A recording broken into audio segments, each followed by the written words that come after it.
Hi!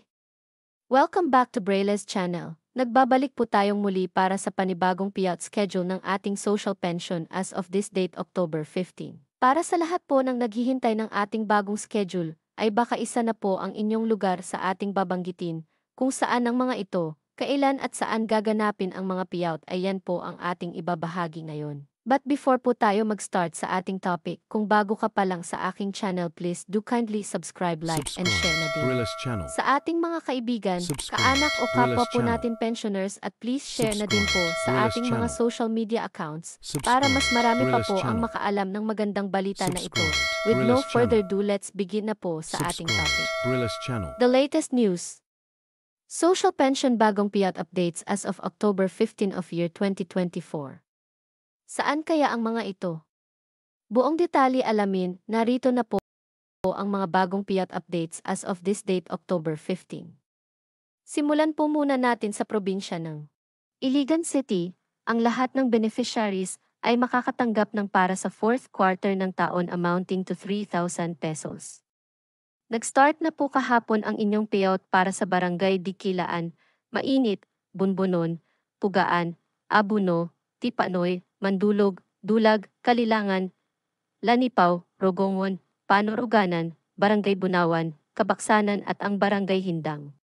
Ngayong araw October 15 nag-start na din ang payout para sa Barangay Suarez, Dito Kalan, Maria Cristina, Buruon, Santa Elena, Upper Tominobo at Tominobo Proper, Barangay Tubad at ang Barangay Mahayahay. Sa pangatlong araw October 16, nakaschedule ng mag-payout ang Barangay Kiwalan at Akmak, Barangay Dalipuga, Santa Filomena, Upper Hinaplanon, San Roque, Barangay Hinaplanon, Luinab, Del Carmen, Santo Rosario, San Miguel at ang Barangay Bagong Silang nagaganapin sa bawat venue na makikita niyo po sa inyong screen. Sa pang-apat na araw October 17, nakaschedule naman mag-payout ang Barangay Palao, Ubaldolaya, Saray Tibanga, Poblacion, Villa Verde, Tambakan, Tibanga at ang Barangay Santiago na gaganapin sa bawat venue na makikita niyo po sa inyong screen. At sa panghuling araw October 18 gaganapin ang payout ng lahat ng unclaimed beneficiaries sa inyong OSCA office. Ang sumunod na naglabas ng schedule ay sa probinsya ng Barangay Santo Niño, Tugbok, Davao. Ang lahat ng beneficiaries ay makakatanggap din ng para sa fourth quarter ng taon amounting to 3,000 pesos, nakaschedule na po ang inyong payout this October 22.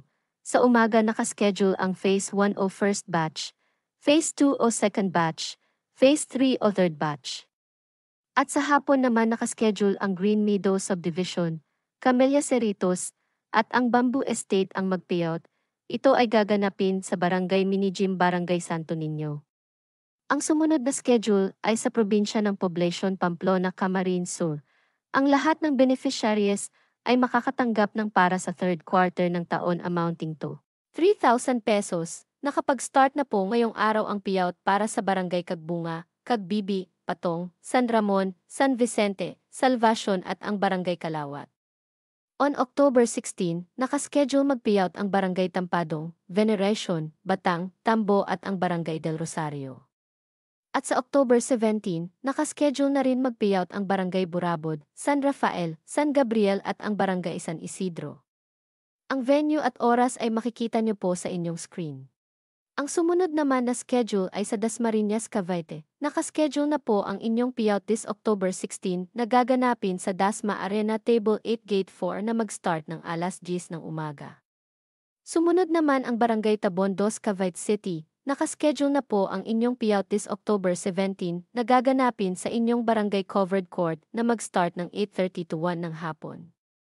At ang panghuling naglabas ng schedule ay sa probinsya ng San Jose, Antipolo City, nakaschedule na po ang inyong na-cancel na payout last week. Gaganapin na po ang inyong payout this October 17 sa inyong Mayor's Help Desk second floor ng Annex Building, Antipolo City Hall. Sa umaga nakaschedule ang District 2 at sa hapon naman ang District 1 ang nakaschedule mag-payout. That's it. Ito pa lamang po ang mga bagong naglabas ng kanilang payout schedule as of this date. Manatili po kayong nakatutok sa aking channel para sa mga paparating na payout schedule at iba pang impormasyon na para po sa inyo.